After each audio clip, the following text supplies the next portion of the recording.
Welcome. Today we're going to be learning Parshas Ve'era.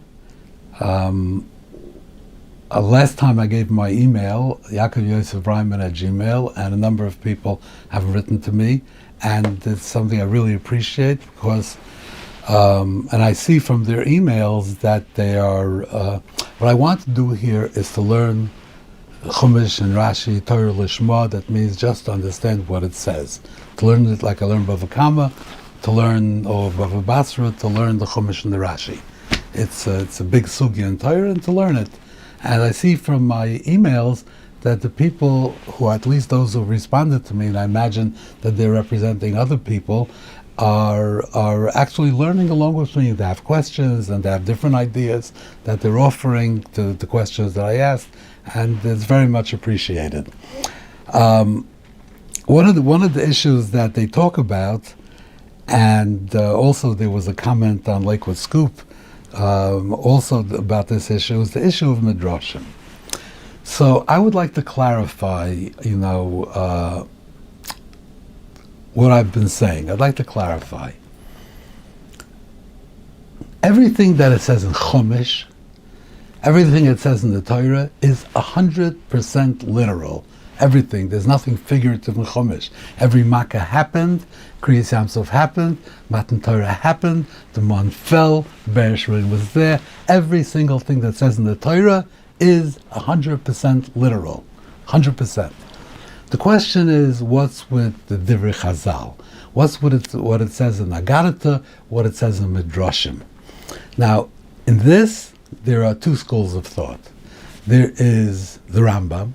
The Rambam says in Pirkei Avos, Perek Hey, Mishnah Vav, about the things that will never be Neshmashes.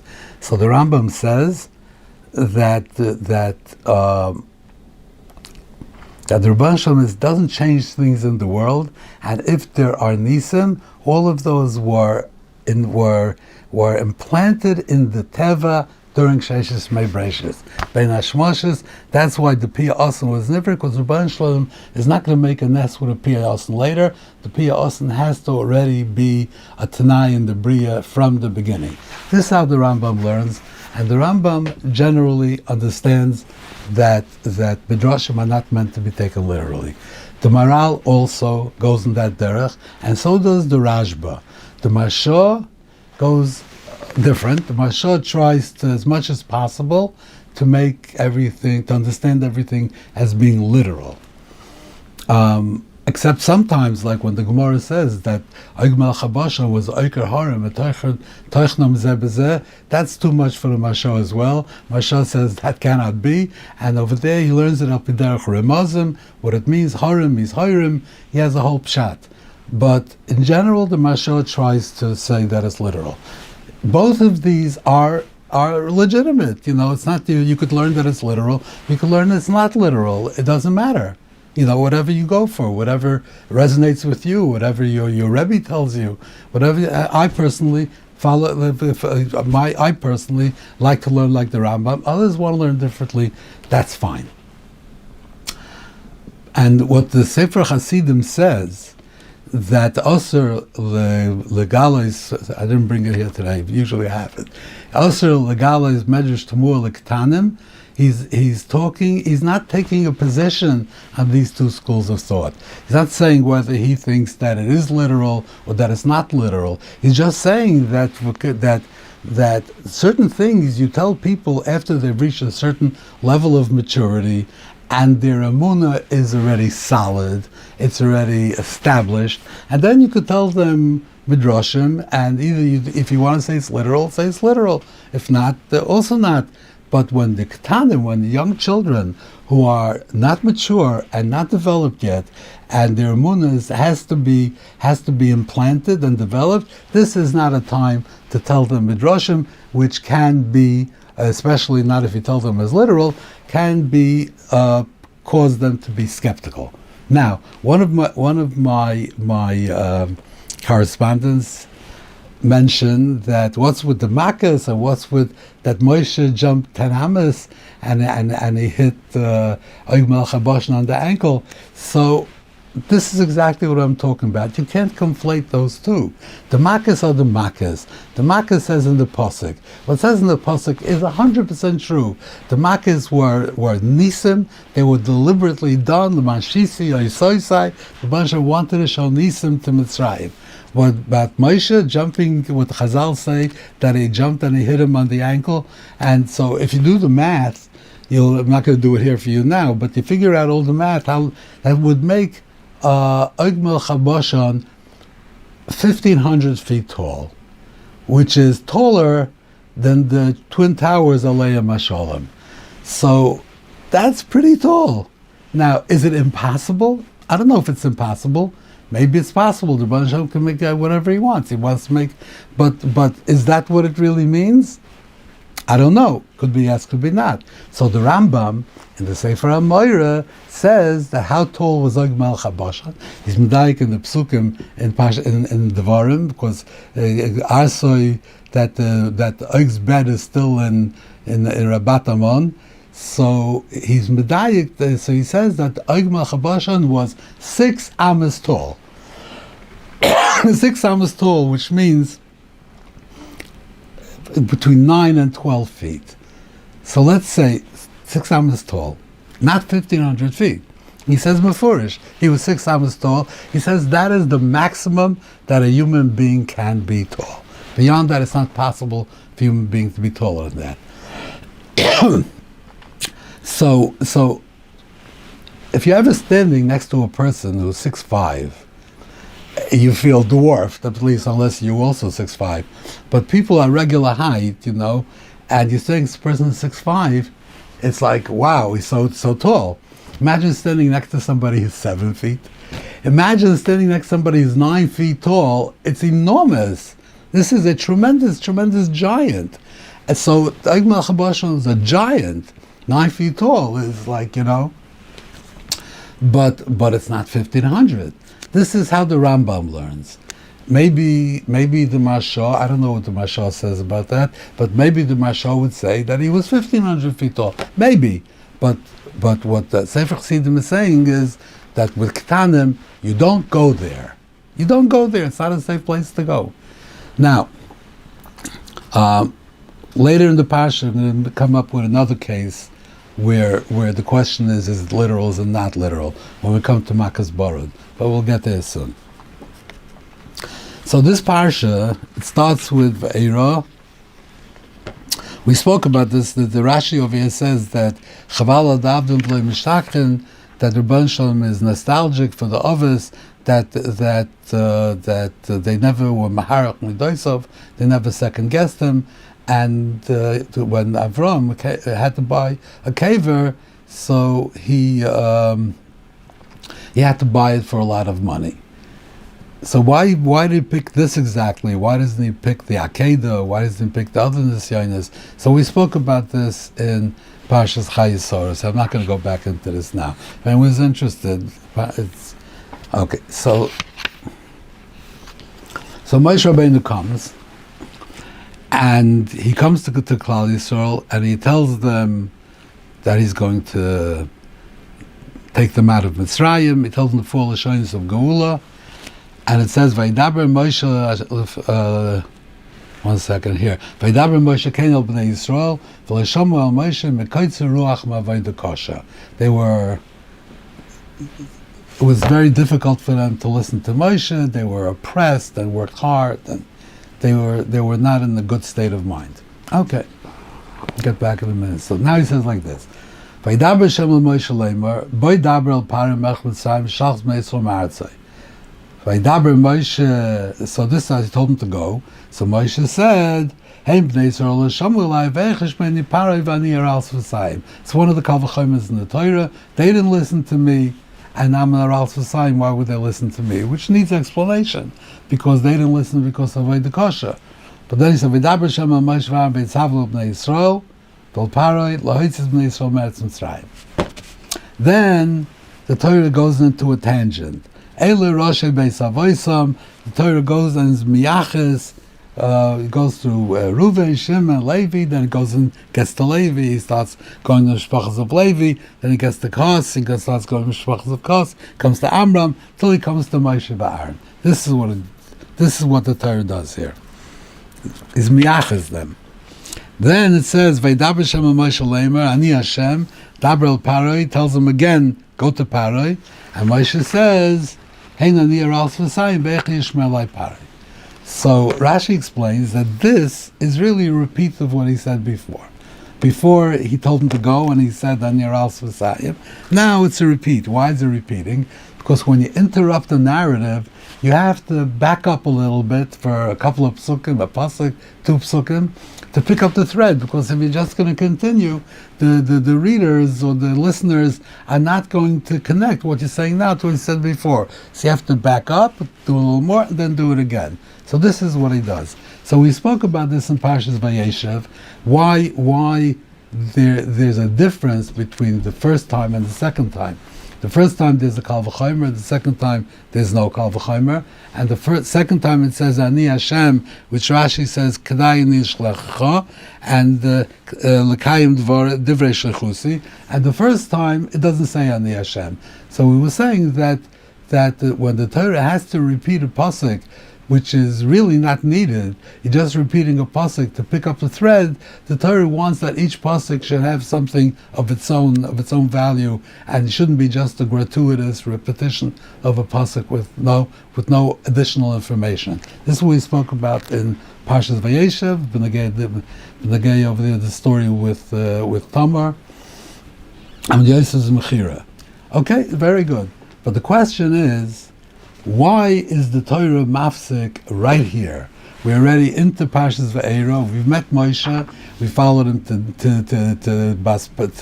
the house of Parah. He ran away. He went to Midian. He came here. He went to the snare. We know we've met Moshe. Why is the Torah miyachasim right here? And why at the point where it's smack in the middle of the story, that when you finish being miyachasim, you have to go back and repeat another pasuk. Now you're repeating it with a chiddush, without a chiddush, but really the ideal thing is that it should be only one time, and the pasuk should have all the information. You're splitting it, putting some information before, some information later. Okay, good. But why do this? Why do this? Why stop in the middle and be miyachasim and then have to repeat the pasuk? And why here? Okay, so let's look what Moshe Rabbeinu says. Moshe Rabbeinu tells the Rebbeinu Shloim, "Eichish meini paroi v'ani aral svasayim." Now, l'chayra, he raised this point already in Parshas Shemais. He said here, Gam yos daber chalav l'cha ki chvad peh uchvad loshen anoichi. So Rabbi Shem told him, Misam peh la'adam, and then he says that, don't worry, I'm going to give you Aaron. V'dibehu l'cha la'am. So Aaron will be your interface with the people. V'yehu l'cha l'peh v'atati eloi lehem. He will be for you a peh. What is a peh? Rashi says. Hakupon, the question is, why is he asking again over here? Ani aral svasayim, and Rabbi Shem told him, Misam peh la'adam, I'm giving you Aaron. So why is he asking again? So Rashi says before, on this pasuk, hu yeh l'cha l'peh. Rashi says, l'peh l'meilitz. He will be an interpreter. That means that Moshe Rabbeinu will be, Moshe Rabbeinu will speak, and Aaron will interpret and tell people what he said. Over here, when he says Ani aral svasayim and v'daber Shem el Aaron, Moshe Rabbeinu v'tzavim el Parah b'nei Yisrael, v'yitzavim el b'nei Yisrael el Parah, Rashi says, Fisham Moshe Ani aral svasayim, Tzirif le Kadosh Baruch Hu as Aaron, because he said Ani aral svasayim to Rabbi Shloim, attached to him also Aaron. Lias loy lepeh ulemelitz. He should be a melitz, right? But later,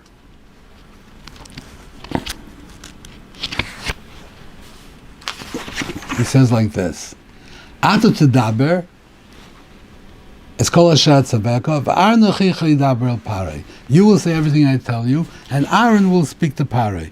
So Rashi says, Ata Tedaber Pamachas Kol Shlichus V'Shlichus Sheshtamat V'Pi. You will say it once. V'Aaron Achicha Yamlitzeno V'Yatimenu Be'oznei Parei. A different lashon. Here before he's a melitz, and now Yamlitzeno V'Yatimenu. What's the pshat in this? Kvad Peh and Aral Sfasayim are not the same thing. Kvad Peh means that you have a speech defect.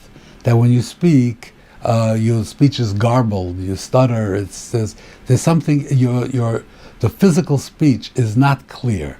Aaron knew Moshe, and he was able to decipher what Moshe was saying. So when Moshe spoke, he was able to figure out what he's saying and tell people what did Moshe say. Aral Sfasayim is something totally different. It's a different lashon. Kvad Peh, Aral Sfasayim. Aral Sfasayim is something totally different. Aral Sfasayim means Moshe Rabbeinu came with Aaron, and he spoke to Klal Yisrael, and Aaron was his melitz, and it didn't help. They didn't listen to him. So Moshe says, apparently, I'm an Aral Sfasayim. Aaron did take his words, and did unscramble them, and did tell Klal Yisrael what he said, and it didn't help. So Moshe Rabbeinu says, apparently, not only am I Kvat Peh, that I have a speech defect, I can't speak clearly, I'm also an Aral Sfasayim. That means I'm not articulate, I'm not eloquent, I can't deliver my message. That's the problem of Aral Sfasayim. So the Rebbeinu Shalom said, okay, by Kvat Peh, I'm attaching to you Aaron. Aaron will be your melitz, he will be your interpreter, he will say what you said. Now, if you have a problem of Aral Sfasayim, that you're not persuasive, you're not eloquent, you're not articulate, then I'm attaching to you Aaron for that as well. And Aaron is Yamlitzenu, he will say what you say, what the words are, V'Yatimenu, and he will articulate your message. So now Aaron's role changed. Before, Aaron's role was that he was a melitz, his job was to be an interpreter. And now, because Moshe Rabbeinu said near Aral Sfasayim, the Rebbeinu Shalom said, okay, Aaron will compensate for this deficiency as well. Now Aaron became a melitz and a matim. He became two. Yamlitzenu v'yatimenu. Now, who was the Mashiach Shel Yisrael? Who was it? So, you would say it was Moshe. But it's not true. It wasn't Moshe. It was Moshe and Aaron. Like the Pasuk says, when the Torah is miyachas them, who Moshe v'Aaron, or Aaron and Moshe, the Pasuk, it says it both ways. And Rashi says that Melamed sheshkulim.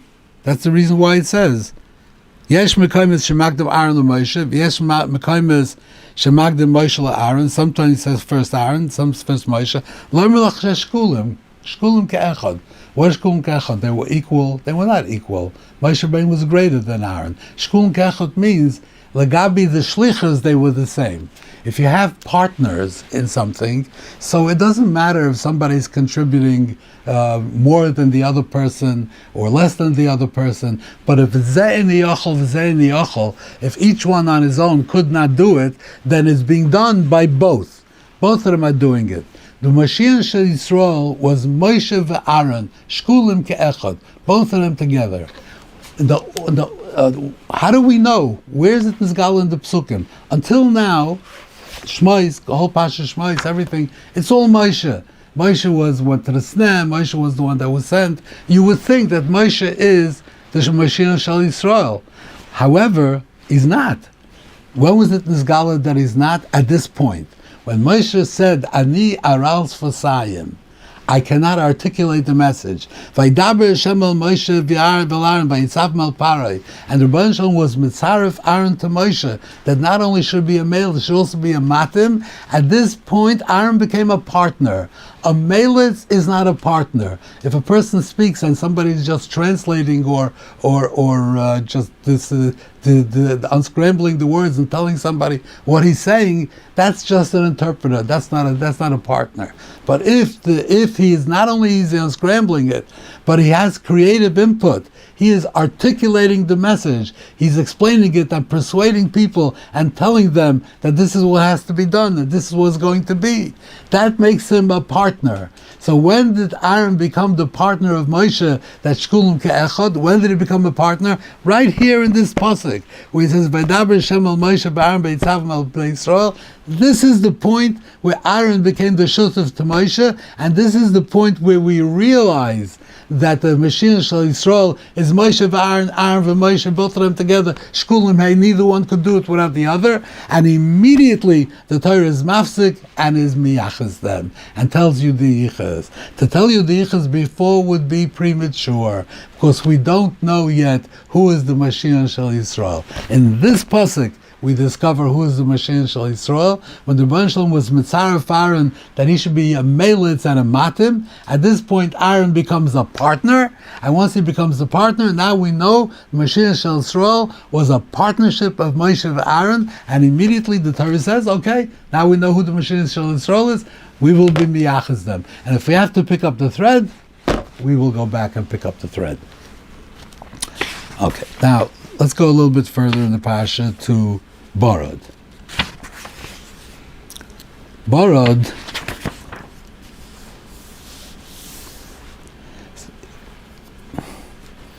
is a very interesting makkah, Borod. I mean, there's a lot to talk about Borod. I'm just going to talk about a few points. So it starts like this. What are we talking about before? I just want to first mention this point. Vayomer Hashem el Moshe, Neteyes yotcha ala shamayim. To bring down the borod, Neteyes yotcha ala shamayim. What is ala shamayim? So Rashi says ala shamayim, l'tzada shamayim, towards the heavens. Reach up your hand towards the heavens, and with that you will bring down borod. A Medrash Haggadah, what does the Medrash say?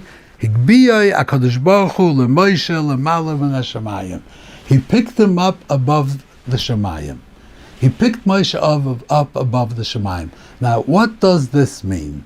Okay, so again, we're talking about those two schools. Could it mean that the Rebbeinu Shalom actually took Moshe and picked him up above the Shemayim? He took him out into outer space, and how did he breathe in outer space? Alpines, he was able to breathe, and he took him up over there, and from there he did the makkah of Borod. Or maybe it means something else. Like, why would he do that? Why would he do that? I mean, all the makkahs he was standing on the ground. Here the Rebbeinu Shalom had to pick him up and put him above the Shemayim. Why? So I'd like to give an explanation in this Rashi, according to the Shittas that don't take every medrash literally. It's possible, if you want to take it literally, it's possible. Hakol Yochel, the Rebbeinu Shalom can do whatever he wants. He can create the world. He can make Moshe breathe in outer space. Could be. Okay. Anyway, so let's take a look at the Makkah. The Rebbeinu Shalom tells him like this. It tells Moshe, he should tell Parai, tomorrow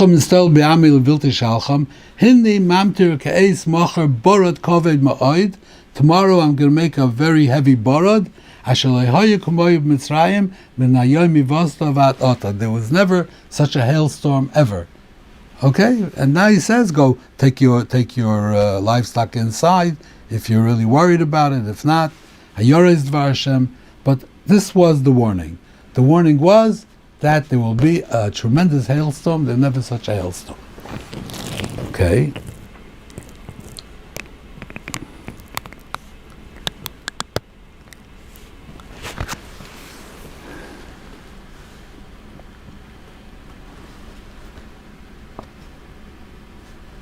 Okay. Now, what happened was, Vayet Moshe's Mateu al Shemaim, Vashem Nosan Koilois Uborod. There were koilois. There were loud noises. There's no mention of loud noises in the beginning, where he says there's going to be borod. He says there's going to be a borod koved mioid. It doesn't say there are going to be these deafening noises. It doesn't say that. But now he gave koilois. And then Pari said, Hatiru el Hashem, v'rav miyois koilois elikim, uborod. Too much too much. I can't stand these koilos. And then he says, so Moshe, I'm going to go out. HaKoilos yachdolun. The koilos are going to end. Paroi was more concerned about the koilos than he was about the borod. The koilos were like, he couldn't deal with them. They were making him crazy. And he said, HaKoilos yachdolun. The koilos, then the borod also. But the main thing he tells them, HaKoilos yachdolun. But in the warning of the borod, there's no mention of koilos, only borod. So what are these koilos? And then it says that when it stopped, they stopped. It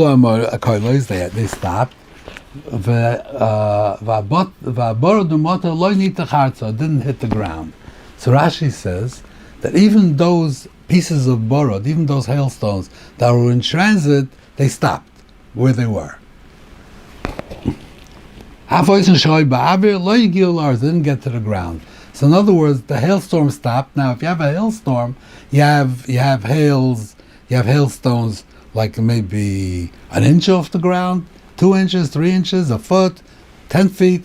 The whole atmosphere is full of a torrent of hailstones. So if everything stops and it doesn't hit the ground, that means everything is frozen in place. That means that right now the hailstorm is over, and the whole atmosphere is full of hailstones. There are hailstones like an inch off the ground, 2 inches. Everything is full of hailstones. It's just static. It's not moving. It's all static. So, and then it says in the Medrash that these hailstones came down in the time of Yeshua. They came down Yerichai. So, what exactly does this mean?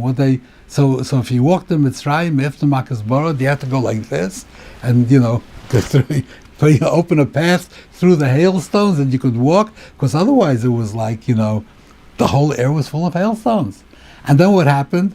It stayed like that for 40 years, and 40 years later all the hailstones picked themselves up and they moved to Yerichai and they fell on Yerichai.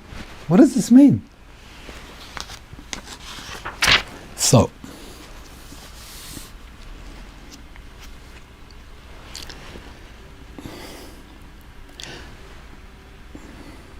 there's a Sefer HaChinuch says that there's a mitzvah that even though there was Eish Yardim and Hashemayim in the Beis HaMikdash, but there was a mitzvah to bring Eish Min HaHedyet. What does Eish Yardim and Hashemayim mean? How would you imagine that? What? Oh, like that. Yeah, there's like a streak of fire coming down from Shemayim, right? A streak of fire coming down. And but there's a mitzvah to bring Min HaHedyet. Why is there a mitzvah to bring Min HaHedyet? So the Sefer Chinuch says, because the Rebbeinu Shalom wants to be mechased the nes. He wants to conceal the nes. Now, if Eish Yard Neshmayim means a column of fire is coming down from the upper atmosphere straight down to the Beis HaMikdash like a pillar of fire, how does bringing a torch, Eish Min HaHedyet, how does that cover that? The Rebbeinu Shalom likes to cover a nes. That you have the Kriyas Yamsuf, the wind blew a whole night, as if like, partial concealment of the nes. So over here, we want to conceal the nes because we're going to bring a fire Min HaHedyet, but there's a pillar of fire. How does the fire Min HaHedyet conceal that nes? So you see from this, which I think is pretty clear, Eish Yardim and Hashemayim doesn't, the word Shemayim has two meanings. The word Shemayim could mean the sky. It could also mean the Olam Elyon. The Olam Elyon is, in the Shemayim, when it comes to Shemayim. The Shemayim is with his Bezin Shemal and the Malachim, there's the Olam Elyon, it's called Shemayim. And the sky is also called Shemayim. So, Eish Yard Meshemayim doesn't mean that the fire came down from the upper atmosphere. It means it came from the Olam Elyon. It spontaneously appeared. All of a sudden there was a fire. Where did the fire come from? It came in Hashemayim. This was a holy fire. I don't know how fire comes in Hashemayim. I really don't know. But this was a holy fire, and it came from the Olam Elyon, from the Makar of Kedusha, came out this fire. And this was what was needed in the Beis HaMikdash, the holy fire of the Min HaShamayim, but you brought Eish Min Hedya to cover it, so you didn't see the fire appearing spontaneously. But there was no pillar of fire. It was coming Min HaShamayim. So Borod came Min HaShamayim. It came from Shamayim. It didn't come from the stratosphere. It came from the Olam HaElyon. It came out spontaneously. It came out. Borod came out. When it's Lo Nita Charza, that it didn't come out, it remained in transit, that means it never came into the Olam HaTachton, it remained in the Olam HaElyon. So when you walk, you didn't have to go, move away the curtains of hailstones. No, there were no hailstones. Where were they? They were suspended in the Olam Elyon before they entered the Olam HaTachton.